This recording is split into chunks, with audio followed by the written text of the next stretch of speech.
जंगल का राजा शेर खा पीकर आराम से एक पेड़ की छांव में सो रहा था। तभी कहीं से एक नटखट चूहा वहां आ पहुंचा और खेलने लगा। खेलते खेलते वह शेर के ऊपर चढ़ गया। कभी वह शेर की पीठ पर दौड़ता तो कभी सिर पर चढ़ जाता। कभी वह उसके कान पर झूलता तो कभी पूंछ से खेलता। उसे बड़ा मजा आ रहा है और उसकी उछल कूद बढ़ती जा रही थी। नटखट चूहे की धमा चौकड़ी से शेर की नींद टूट गई। आंख खोलकर उसने देखा कि एक छोटा सा चूहा उसके ऊपर खेल रहा है। उसे बहुत गुस्सा आया और उसने चूहे को अपने पंजे में दबोच लिया। शेर के पंजे में आते ही चूहे डर गया और थर थर कांपने लगा।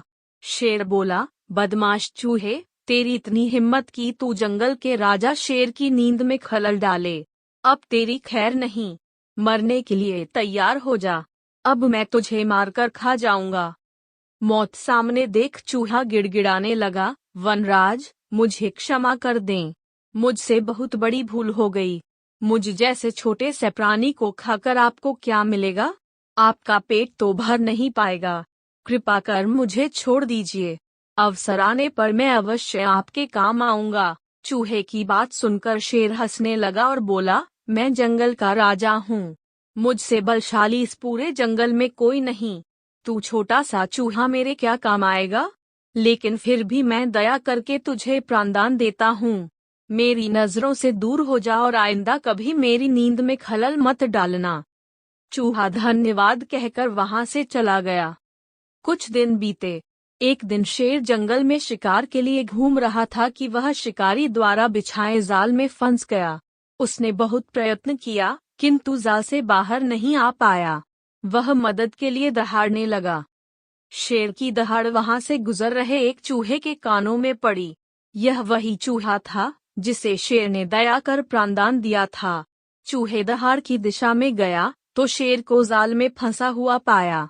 उसने फौरन अपने नुकीले दांतों से जाल काट दिया।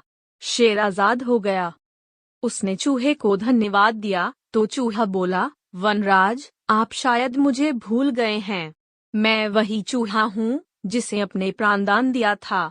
मैंने आपको कहा था कि किसी दिन मैं अवश्य आपके काम आऊंगा।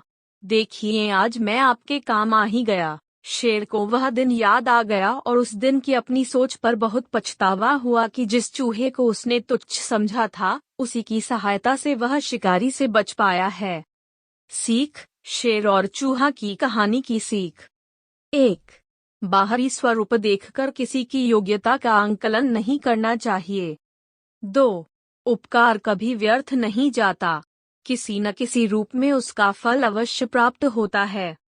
फ्रेंड्स, आपको ये the lion and the mouse story in Hindi कैसी लगी? आप अपने कमेंट्स के द्वारा हमें अवश्य बताएं। ये शेर और चूहा की स्टोरी इन हिंदी वीडियो पसंद आने पर लाइक और शेयर करें। ऐसी ही और famous ESOPs fables and story for kids in Hindi videos देखने के लिए हमें सब्सक्राइब कर लें। थैंक्स।